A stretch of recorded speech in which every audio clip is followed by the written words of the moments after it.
The humid air of the chapel was thick with the scent of too many lilies, their cloying sweetness clinging to the back of my throat like a guilty secret. It was a smell I would forever associate with loss, with the stark finality of a polished oak casket resting at the altar under a single, glaring spotlight. My father, Antonio, was gone. The man whose laugh used to shake the foundations of our old Victorian house, whose large, calloused hands could gently repair a porcelain doll or build a sprawling treehouse, was now just a silent, still memory. I sat in the front pew, the worn velvet scratchy against my bare legs, the weight of my sister Clara's presence beside me feeling like a physical pressure, a cold stone against my side. The service was a blur of murmured prayers and somber organ music that vibrated deep in my chest. I could feel the collective gaze of our small Connecticut town on us, the two Silva sisters, one fair and composed, the other dark and visibly crumbling. Clara, ever the picture of elegant grief, wore a simple black sheath dress, her blonde hair swept into a severe chignon that sharpened her already angular features. A single, perfect pearl gleamed at each earlobe. She held a lace-trimmed handkerchief, dabbing at dry eyes, while I, Sophia, let the hot, silent tears carve paths through my makeup, my own unruly curls escaping the clip I'd hastily shoved them into. My hands, clutched in my lap, were trembling. I focused on the chill of my simple silver ring, a gift from Papa on my 18th birthday, trying to anchor myself. After the final amen echoed through the vaulted ceiling, we filed out into the oppressive, bright sunlight of the cemetery. The grass was a shockingly vibrant green, a cruel contrast to the dark earth being shoveled onto my father's casket. The sound of dirt hitting wood, that hollow, final thud, is one that etches itself into your bones. I flinched with each impact, my body recoiling from the sound. Clara stood beside me, her posture ramrod straight, her hand briefly, coolly, touching my elbow. It wasn't a gesture of comfort, it was a signal, a reminder to keep it together, for appearances. "He's at peace now, Sophia," she said, her voice a low, measured monotone that carried no warmth. "We must be strong. There are practical matters to attend to." I just nodded, my throat too tight to form words. Practical matters. The words felt like a desecration. How could she be thinking of such things while our father was being lowered into the ground? The scent of freshly turned earth, rich and loamy, mixed with the distant smell of rain on the wind, filled my senses, a sensory testament to an ending. The reading of the will was scheduled for the following Monday at the offices of Henderson & Lowe, a stuffy, old-fashioned firm in the heart of the city that had handled my father's affairs for decades. The weekend passed in a haze of casseroles brought over by well-meaning neighbors, their dishes cluttering our mother's old oak kitchen table. The house itself felt different, emptier, as if its soul had departed with Papa. Every creak of the floorboards, every tick of the grandfather clock in the hall, sounded louder, more mournful. I wandered through the rooms, my fingers trailing over dust motes dancing in the slanted afternoon light, breathing in the familiar smells of lemon polish and old books, now tinged with the faint, metallic scent of neglect. Clara, meanwhile, was a whirlwind of efficiency. She answered the phone with a clipped, professional tone, sorted through piles of condolence cards, and made lists in a crisp, leather-bound notebook. She was 3 years my senior, but in that weekend, she seemed a generation older, a stranger inhabiting my sister's skin. On Sunday evening, I found her in Papa's study, a room I usually avoided. It was his sanctuary, a place of rich leather, the peppery scent of his pipe tobacco still lingering in the drapes, and walls lined with shelves bowed under the weight of countless books. She was standing by his massive mahogany desk, her back to me, one hand resting on its polished surface. The green-shaded banker's lamp was on, casting a pool of warm light that illuminated a cloud of dust particles stirred up by her presence. "We should go through his papers," she said without turning around, her voice echoing slightly in the book-lined room. "Before tomorrow. To be prepared." "Prepared for what?" I asked, my voice small. The room felt like a violation. This was his space, still vibrating with his essence, the faint, comforting smell of his sandalwood cologne, the indentation in the worn leather of his armchair. She finally turned, her face half in shadow. "For the reading of the will, Sophia. Don't be naive. Papa's assets, the business, this house, it all needs to be settled." Her eyes, the same shade of hazel as mine but colder, more calculating, scanned my face. "You know he always worried about you. Your flightiness. Your little art projects." She said the last two words with a faint, dismissive curl of her lip. A hot flush crept up my neck. My little art projects were a struggling but passionate pottery studio downtown, a dream I'd poured my heart and savings into. Clara had always viewed it as a hobby, not a real career, unlike her own lucrative path in commercial real estate. I wanted to retort, to defend my life, but the grief was a heavy blanket smothering my anger. I just nodded mutely and retreated from the room, the scent of leather and old paper feeling suddenly suffocating. The next morning, we drove to the lawyer's office in Clara's sleek, silent German sedan. The air inside was chilled and smelled of new car interior and her expensive, citrusy perfume. I stared out the window at the blur of autumn trees, their leaves just beginning to blush with color, my stomach a tight knot of dread. The city streets were loud and jarring after the quiet of our neighborhood. We rode the elevator to the 12th floor in silence, the only sound the soft, mechanical hum of its ascent. The offices of Henderson and Lowe were a study in muted tradition. The air was still and cool, carrying the faint, acrid smell of old coffee and dry, yellowed paper. Dark wood paneling absorbed the light from a single, crystal chandelier, and the thick, burgundy carpet swallowed our footsteps. We were shown into a conference room by a young, nervous-looking paralegal. A massive, oval table of gleaming cherrywood dominated the space, surrounded by high-backed leather chairs that sighed as we sat down. Clara chose the seat at the head of the table, as if claiming a throne. I sat to her right, my hands clasped tightly in my lap, feeling the cool, smooth surface of the table beneath my fingertips.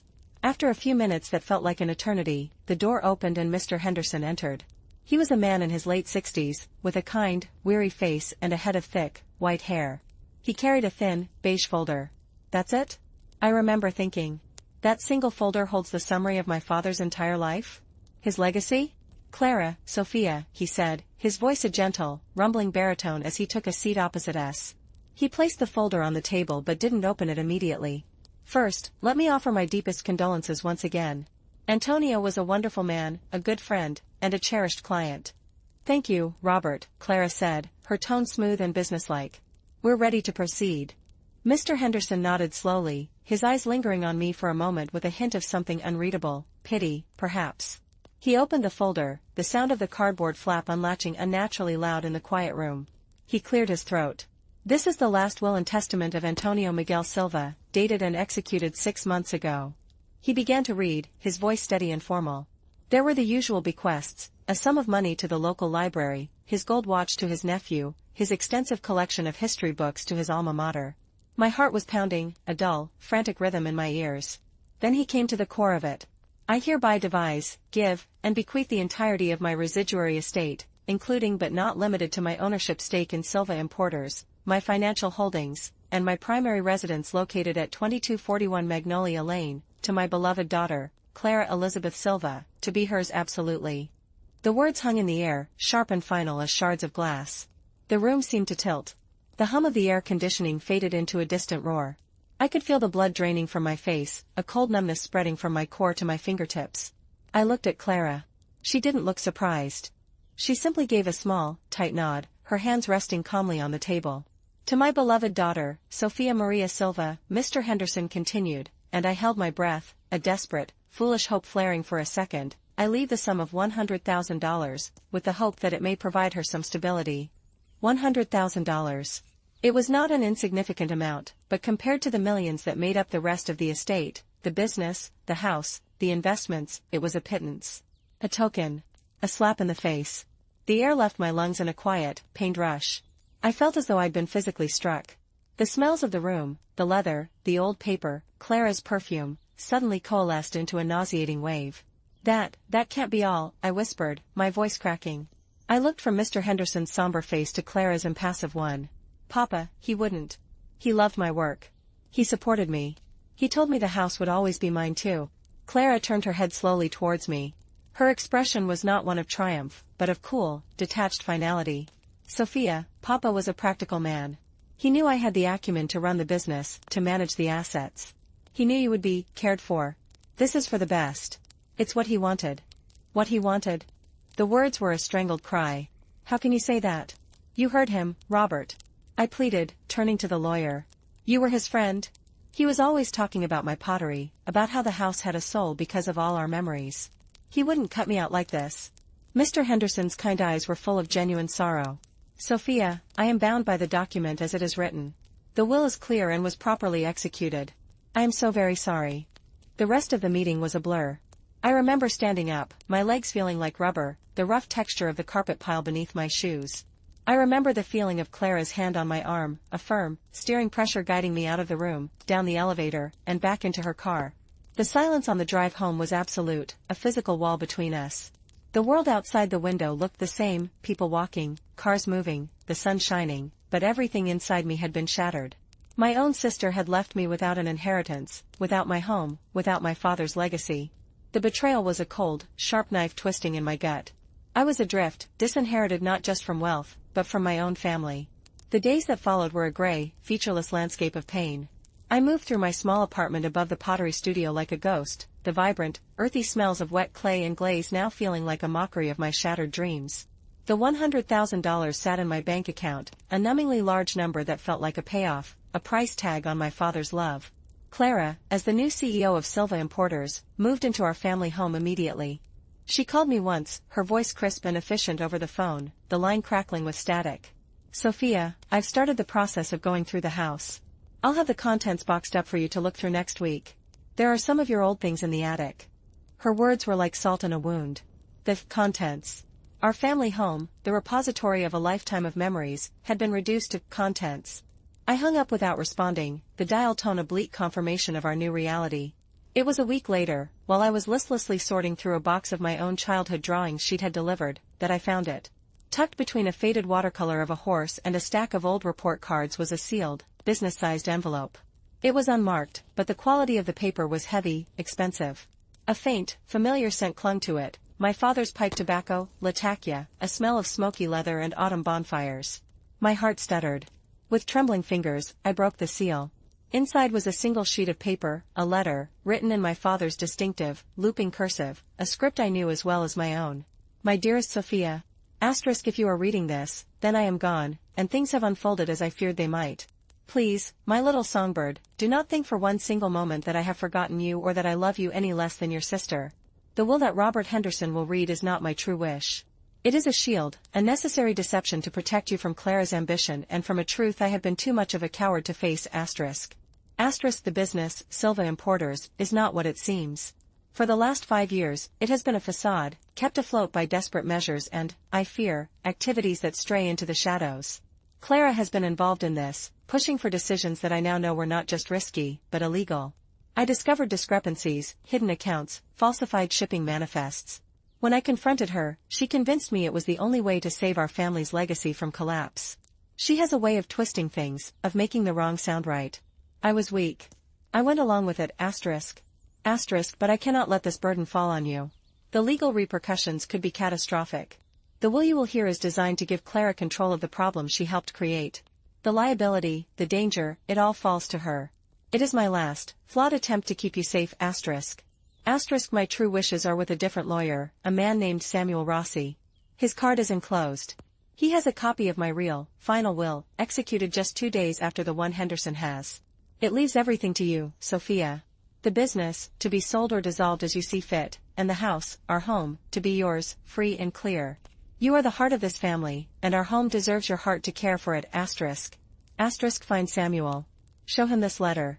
And please, my darling girl, forgive your foolish old father. With all my love, always. Papa. The paper fluttered from my numb fingers onto the cluttered floor of my apartment.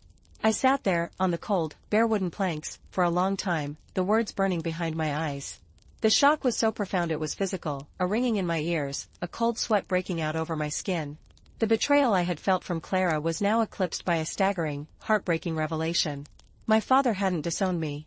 He had, in his own tragically misguided way, tried to be my protector. He had loved me so much he was willing to let me think he'd forsaken me, just to shield me from a viper's nest of his and Clara's making. A fire I didn't know I possessed ignited in my chest. It started as a small, warm ember of vindication and quickly blazed into a roaring, righteous fury.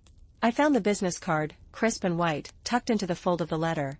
Samuel Rossi, ESQ. The address was in a different part of the city, not the hallowed halls of Henderson and Low, but a more modern, unassuming district. I called him immediately. His voice was young, sharp, and intelligent. When I told him who I was and that I had a letter from my father, he grew very quiet. "You should come to my office right away, Miss Silva," he said. "And bring the letter. Do not speak to anyone else about this. Especially not your sister." The fight for my father's true legacy had begun. Samuel Rossi's office was a world away from the traditional opulence of Henderson and Low. It was on the 10th floor of a gleaming glass and steel building, the air smelling of fresh paint and floor cleaner. The walls were a bright, clean white, adorned with abstract art, and the large windows offered a sweeping, sunlit view of the city skyline. Samuel himself was a surprise.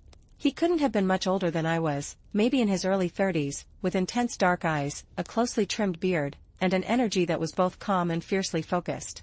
He wore a simple, well-tailored suit, no tie. He rose from behind a minimalist glass desk as I entered, his handshake firm and warm. "Sophia," he said, his gaze immediately sympathetic. "I've been expecting your call. Your father, he was a good man. A worried man." I handed him the letter without a word. He read it slowly, his expression growing graver with each line. When he finished, he let out a long, slow breath and looked up at me. "He came to me in a state of profound fear," Samuel said, his voice low and steady. "He was terrified for you. He believed Clara was in too deep with some very dangerous people, that the business was a house of cards built on fraud and likely smuggling. The will he had Henderson execute was, as he says here, a decoy. I had the true will in my safe, along with a sworn affidavit from your father detailing his concerns about Clara's activities.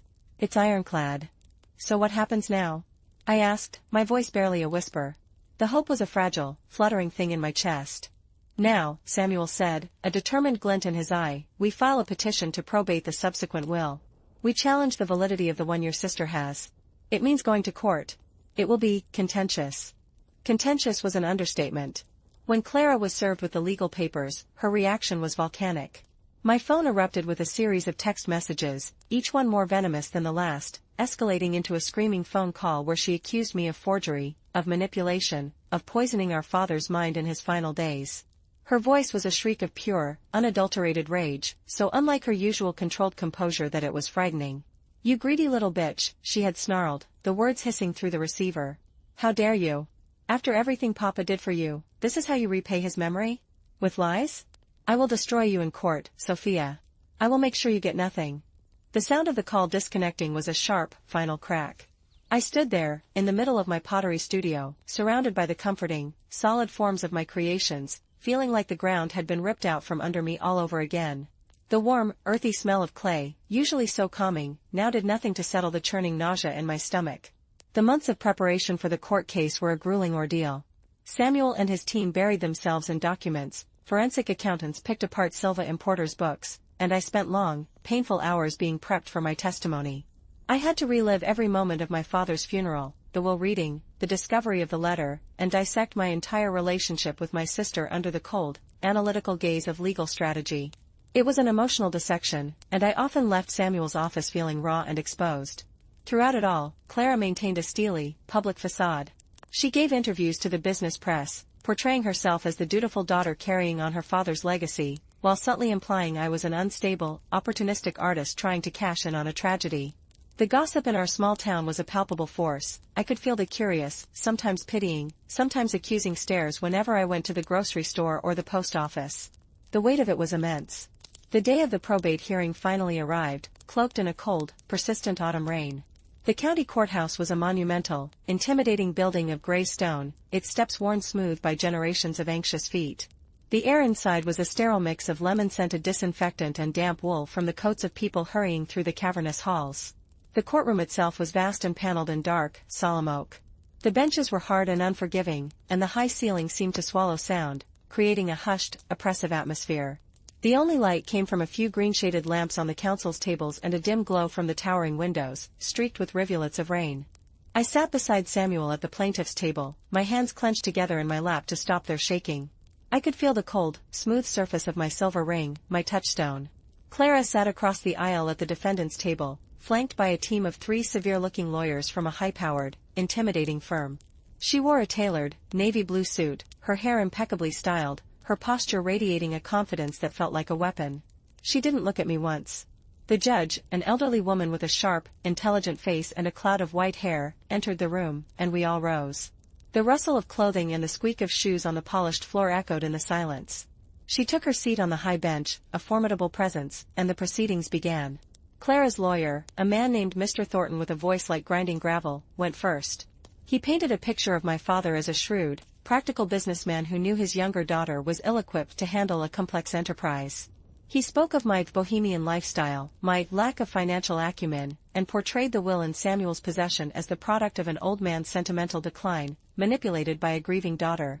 He called Mr. Henderson to the stand, who confirmed the validity of the first will but, under Samuel's skillful cross-examination, had to admit my father had seemed agitated and preoccupied in the months leading to his death. Then, it was my turn. Walking to the witness stand felt like walking a plank. The wood of the chair was hard and cold. I placed my hand on the Bible, its cover cool and grainy under my palm, and swore to tell the truth, my voice trembling. Samuel approached me, his demeanor calm and reassuring. "Miss Silva," he began, his voice gentle but clear, carrying through the quiet room. "Can you describe your relationship with your father?" And so, I talked. I spoke of the man who read me stories at night, his voice doing all the different characters. I described the smell of sawdust and glue in his workshop, the feel of his large, warm hand holding mine as he taught me how to throw a pot on a wheel, the patient, steady presence that had been the anchor of my life. I talked about his pride in my studio, how he'd been my first customer, buying a set of coffee mugs he used every single morning. I spoke until the courtroom, and the people in it, faded away, and it was just me, speaking to my father's memory. Tears streamed down my face, but my voice grew stronger, clearer. Then Samuel presented the letter. He had me read it aloud. As I spoke my father's words, his voice echoing in my mind, the room was utterly silent. You could hear the soft patter of rain against the windows, the faint, mechanical tick of the clock on the wall. When I read the part about Clara's activities, a sharp, sudden intake of breath came from her direction. I finished, the final words, "With all my love, always, Papa," hanging in the air, a tangible, heartbreaking testament. "Your witness," Samuel said to Thornton. Clara's lawyer stalked toward me, his expression dismissive. He tried to trip me up, to suggest I had written the letter myself, that I was jealous of my sister's success, that I was exploiting my father's love. But the truth, once spoken, has a weight to it. I held my ground, my answers simple and direct, fueled by the absolute certainty that the words in that letter were my father's. "No further questions," Thornton finally said, a note of frustration in his voice. Then, Samuel stood up again. The plaintiff calls Clara Silva to the stand. A ripple went through the courtroom. Clara rose slowly, her composure flawless, and walked to the stand with measured steps.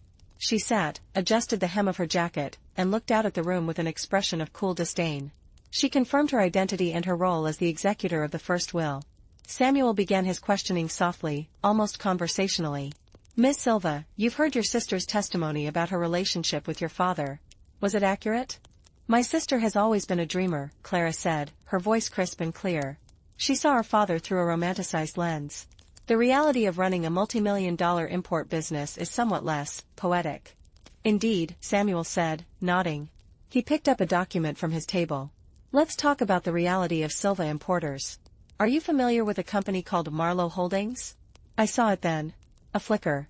A tiny, almost imperceptible tightening around Clara's eyes. It was gone in an instant, but I saw it. "It's one of our many suppliers," she said smoothly. "A supplier based in a country with notoriously lax customs enforcement," Samuel noted. "Your father's affidavit mentions Marlowe Holdings. He expressed concern about shipments that were logged as ceramic tiles but whose declared value was suspiciously high. Can you explain that?" "I'm not an accountant, Mr. Rossi. I oversee the big picture." "The big picture," Samuel repeated, walking back to his table and picking up another file. "What about the $5 million transfer from a Silva Importers subsidiary to an offshore account in the Cayman Islands, an account held in your name? Is that part of the big picture?" The air in the room changed. It became electric. Clara's mask of composure didn't crack, but it grew strained, tight across her features. "I have no knowledge of that," she said, but her voice had lost a fraction of its surety. "No knowledge?" Samuel's tone was deceptively light. He held up a sheet of paper. "I have a wire transfer authorization right here, signed by you, Clara E. Silva, dated just 3 weeks before your father's death." He approached the witness stand and placed the document on the ledge before her. Clara's eyes dropped to it. The silence in the courtroom was absolute, broken only by the relentless, ticking clock and the drumming of the rain. I watched as the blood slowly drained from her face, leaving her skin a pale, waxy shade. Her hands, which had been resting calmly in her lap, clenched into white-knuckled fists. "This is a forgery," she whispered, but the words lacked any conviction.